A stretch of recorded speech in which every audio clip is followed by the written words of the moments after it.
Nous sommes à Saint-Hilaire-Saint-Florent, on est tout à côté de Saumur, dans le Maine-et-Loire.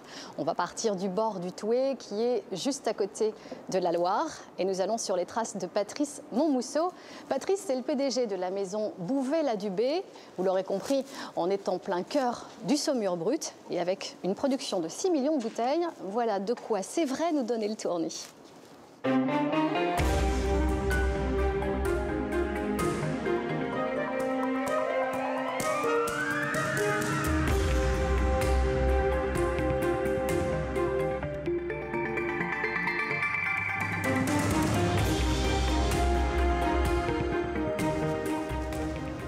Bonjour Patrice. Bonjour. Je monte à bord? Montez, attention, ça glisse. Ouais, c'est un peu humide, hein.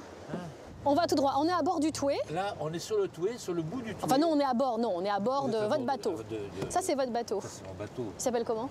Eh ben, il s'appelle l'Anon Pareil, comme tous les trucs, c'est l'Anon Pareil. Quand on ne sait pas, avec Bouvet-la-Dubé, on dit l'Anon Pareil. Avec Patrice Montmousseau, c'est l'Anon Pareil. Voilà. Patrice, racontez-moi un peu l'histoire que vous avez avec cette maison. Vous n'êtes pas né Bouvet-la-Dubé et pourtant vous avez une histoire très très liée avec cette maison. Ah ben oui, parce que c'est mon grand-père qui est arrivé ici en 1932.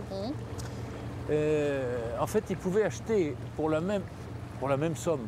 Il aurait pu acheter une maison de champagne, mais il était de Touraine, où il faisait le même style de produit, les vins pétillants, et il avait des vins en vrac qu'il vendait dans toute la France. Et il a acheté à Saumur parce qu'une des maisons de Saumur venait chasser sur ses terres, c'est-à-dire acheter du vin en Touraine. Et ça ne lui plaisait pas.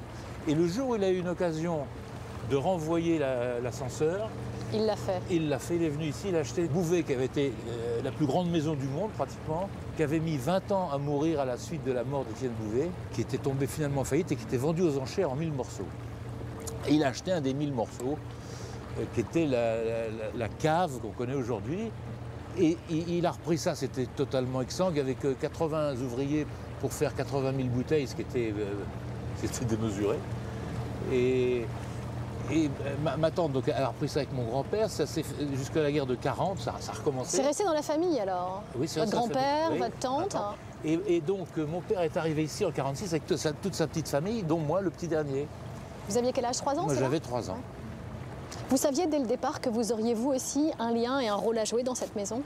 Non, parce que en fait j'étais pas destiné à ça. Moi j'étais à la fois peintre et mécanicien. J'ai commencé à bricoler les voitures. Un pinceau dans une main, une clé à molette dans l'autre. Exactement.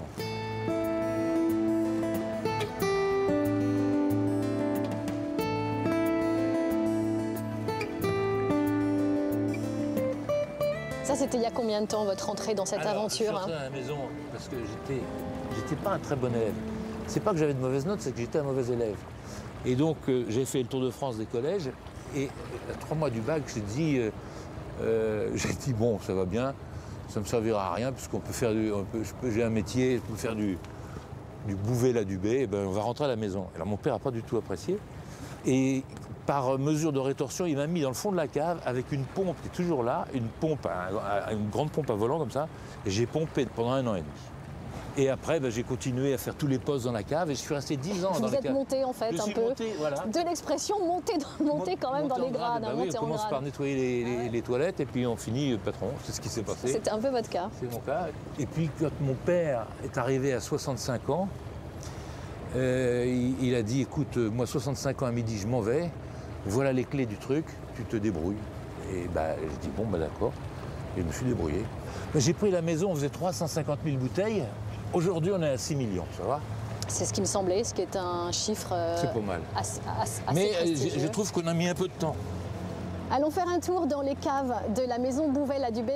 Ça représente 8 km et c'est quelque chose de très important pour vous d'ouvrir grand les portes au public et de faire visiter ce patrimoine. Nous, bien évidemment, on n'a pas hésité et on l'a faite, cette visite.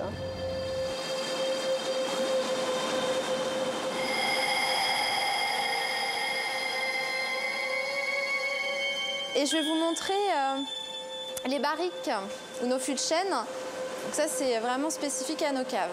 On a une belle collection, on en a pas loin de 1000. Ils sont tous ici, dans le premier site de production, aucun dans le deuxième. Moi, c'est vraiment spécial à ces caves-là, les caves de 1851. J'aimerais vous montrer toute autre chose. C'est un puisard.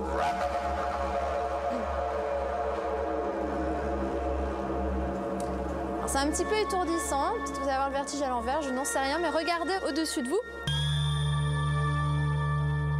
Là, on retourne à l'époque des carriers, au Moyen-Âge, parce que nous, notre pierre a été extraite au Moyen-Âge. Je voulais qu'on s'arrête ici quand même dans notre jolie cathédrale engloutie. Peut-être aviez-vous déjà remarqué les nombreuses colonnes tout autour de vous. Ce sont des sculptures, comme une œuvre d'art, si vous voulez. On a une quarantaine de sculptures que vous allez voir maintenant sur tout le parcours de visite qui a été réalisé par un artiste. Donc sculpteur Philippe Cormand, il vient de Bretagne.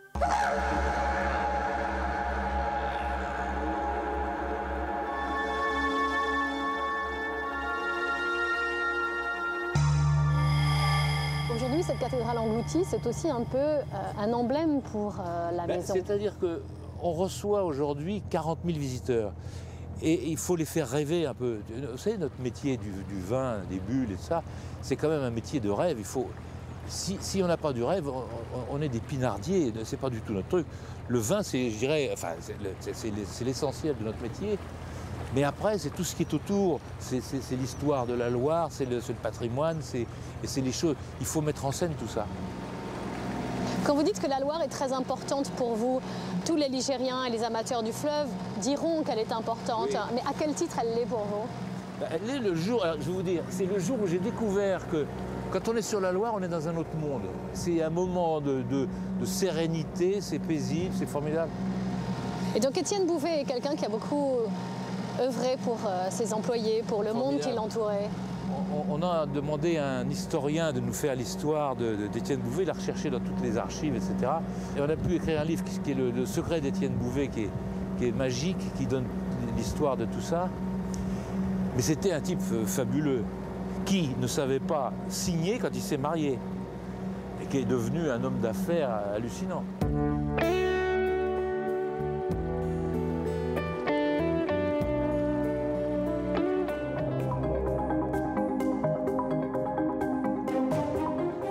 Alors Sylvie, je vais vous montrer quelque chose d'inhabituel. C'est probablement la plus moderne des usines pour faire des bulles dans le monde. C'est en tout cas la plus jeune en France. Et vous allez voir, c'est quelque chose de très automatique. C'est superbe, c'est une grande cuisine pour moi. C'est votre bébé, quoi. C'est mon bébé. Donc, quand vous dites votre bébé, c'est un gros bébé quand même, hein, cette usine. Ah oui, il était bien élevé, il était bien traité, il est bien né. Et c'est un bébé qui a grandi déjà parce qu'il a déjà produit en 4 ans 22 millions de bouteilles. Alors ici, vous êtes dans la cuisine. Moi, j'appelle ça une cuisine parce que le vin, le bon vin, c'est comme la belle gastronomie, comme la bonne cuisine. Ça veut dire que vous avez le top de l'équipement? C'est le top absolu. Et c'est ça qui va faire la différence entre vos vins non, ça n'est pas que ça. Et ceux d'un confrère, hein? Ça n'est pas que ça, parce que le top, c'est fait pour faire bien ce qu'on a déjà fait bien avant. Mais après, c'est une question de goût.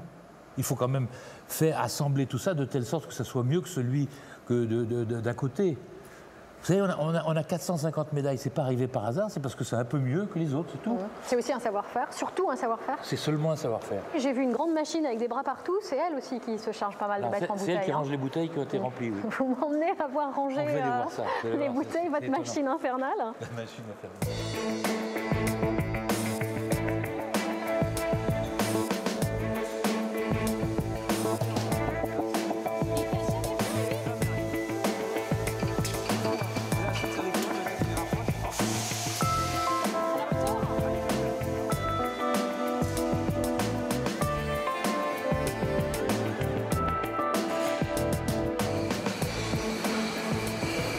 Sylvie, je vous présente Grégory qui va vous expliquer tout ce qui se passe dans cette salle. On a une belle vue d'ensemble. Voilà, donc là c'est la partie finale de la fabrication de nos bouteilles. Après le remuage, on arrive sur la zone qui est en dessous de nous, qui s'appelle le dégorgement, et où on apporte la touche finale à nos vins avec l'introduction de notre liqueur, et qui fait que nos vins seront bruts ou demi-secs en fonction de la quantité de liqueur qu'on mettra. Et ensuite, donc, les bouteilles vont vers nos lignes d'habillage, donc où là, on va apposer la capsule, étiquette contre étiquette, pour ensuite être mis dans les cartons et être prêt à partir vers chez nos clients. C'est-à-dire que les bouteilles qui sortent là-bas et qui sont mises en carton, elles partent vers votre clientèle. Voilà, donc derrière le mur, on a notre entrepôt de produits finis. Donc à partir de cet endroit-là sont préparées les commandes et expédiées directement vers chez nos clients.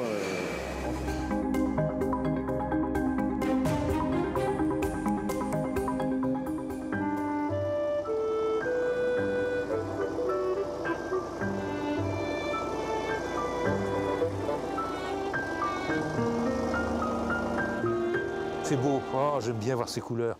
C'est quoi Ces couleurs, c'est-à-dire que c'est le marchand de drapeaux. Quand je lui ai demandé le truc, je lui ai demandé un drapeau blanc, et il m'a fait un drapeau couleur nuisette. Alors on appelle ça la nuisette, mais en fait c'est un drapeau blanc avec les couleurs de la République. Les couleurs de la République, c'est quoi? C'est un lion ailé sur la Loire. C'est la symbolique de Dionysos qui a découvert la vigne, la force du lion, la légèreté de l'oiseau, mais il ne se coupe pas la tête comme le font les ânes. Voilà. Tout ça est très cohérent. Et puis alors, il y a du beau monde. Alors, certains visages que je connais. Celui-ci, par exemple, je le connais. Madame, je la connais Alors, aussi. je vous Bonjour, présente Irène Frein. Donc, c'est Madame le ministre des Amours, des cuisines et vice-versa. Et du vice et du versa, pour être exact. Hein. J'ai l'impression que c'est tout très est... lourd comme Voilà. c'est très lourd comme poste. Très lourd, mais surtout le versa. D'accord. Alors, le monsieur qui est au garde à vous à côté d'elle, c'est Jean-Maurice Belaïch, porte-voix du gouvernement, ministre de la communication, porte-voix du gouvernement. Très bien. À sa droite, monsieur Emmanuel Guérin, chef du protocole, également secrétaire d'État en charge des pique-niques et charcuterie. Et il y a certains qui disent cochonnerie même. D'accord. Vincent, Ce jeune Vincent qui tient le drapeau est un jeune réfugié politique. Nouvellement réfugié politique. Nouvellement réfugié politique. Et puis ce monsieur qui est à sa droite, c'est le secrétaire d'État à l'intérieur, gardien du territoire, et il s'occupe de tout. D'accord. Il sait. Oh, is. Oh, is. Sur votre pied, Irène. Ah là là, j'ai Regarde, failli le vent se passer. prend. Hein? Ah, c'est beau quand l'étendard flotte. Pas mal. Ça y est, C'est ça quand vient. même beau. C'est beau, hein. Oui, faut dire. Mais alors, moi, je suis quoi, moi, alors je suis reçue ici à titre de quoi? Vous êtes reçu ici à titre de simple, de vulgum Comment pecus. ça, de simple? On va vous faire venir dans les réfugiés politiques, qui est quand même Comme Vincent, oui, alors. exactement. C'est quand même une classe très recherchée. Alors vous avez première classe, seconde classe ou troisième classe. Vous choisissez. Quelle est la différence? C'est le prix. La première 150 €, la seconde 100 €, la troisième 50 €. D'accord. Mais en fait, on fait réfléchir, pas alors. payer. Payez-nous donc un coup en attendant. Hein? Allez, on va boire un coup. Tire au-dessus des têtes. Hein. Pas chef du protocole pour rien. Ah, puis sans bruit et tout, Oui, juste oui, comme ah il bah faut, ça, délicat. Bon, Irène n'est pas venue les mains vides alors. Et Madame pas- la ministre, vous avez une petite chose à nous partager?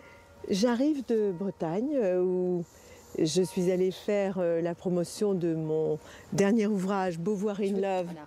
sur ma Beauvoir terre in Love. natale et j'en ai profité pour faire une prospection en tant que Monsieur le Président de la République, ministre Vous prenez des politique. Amours, des cuisines, du vice et du versa. Le versa étant, comme vous savez, la charge la plus lourde.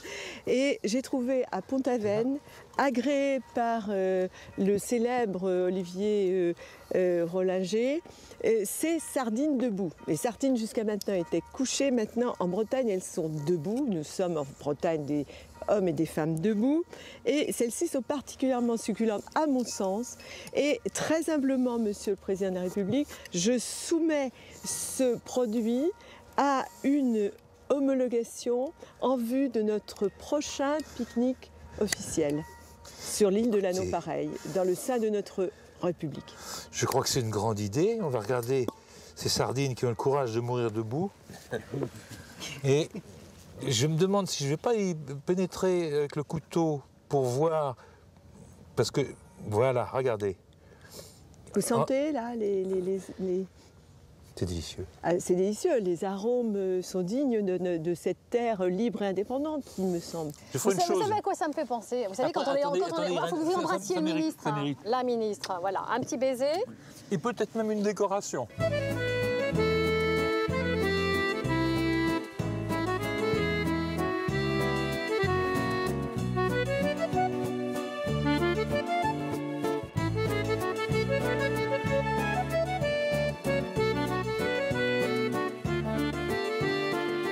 Il y a très longtemps, quand on a commencé avec Jean-Maurice à faire Le Livre et le Vin, il y a presque 20 ans, 18 ans. C'est un festival littéraire. Festival littéraire qui a maintenant 18 ans à Saumur. On a dans cette manifestation un jury qui comporte à peu près 110 personnes, qui sont tous des personnalités étonnantes de toute la France, de tous les domaines. Irène, la littérature, il y avait Chabrol, le cinéma, il y avait aussi Rob Grillet, évidemment, la littérature, etc. Mais les gens de la télévision. J'ai vu Pierre Tchernia, j'ai vu Jacques Berroyer, j'ai vu Marion Cotillard. Voilà, Daniel Prévost, vous avez toutes sortes de gens magiques. Et à un moment donné, je me suis dit, il faudrait quand même qu'on fasse un club pour réunir tous ces gens qui, au fil des années, sont devenus des copains. Et puis, j'ai pu acheter par bonheur cette île et donc on a fait une république. La république est devenue un truc épatant, formidable. Au fait, on pourrait pas boire un coup en tant que ministre plénipotentiaire. Madame le ministre, l'homologation, c'est quelque chose d'important.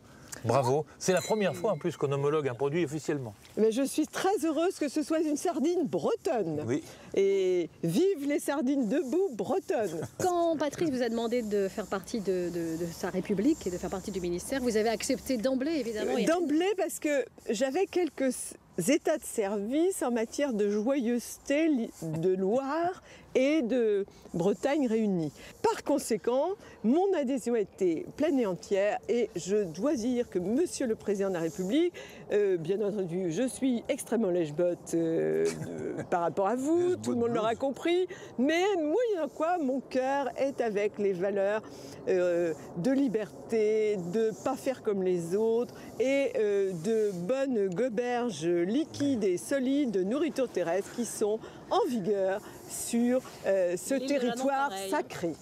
Donc, à nouveau, Yermat. On va se dire à la semaine prochaine. Merci en tout cas d'être venu nous voir. Merci de nous avoir invités sur l'île de la Nonpareille. Moi, je repars quand même avec un statut que je suis fière de partager avec Vincent, donc de réfugié politique. Ça veut dire que je peux venir quand je veux ? Absolument. D'accord, super. Merci en tout cas de votre fidélité et on se retrouve la semaine prochaine. Yermat, donc.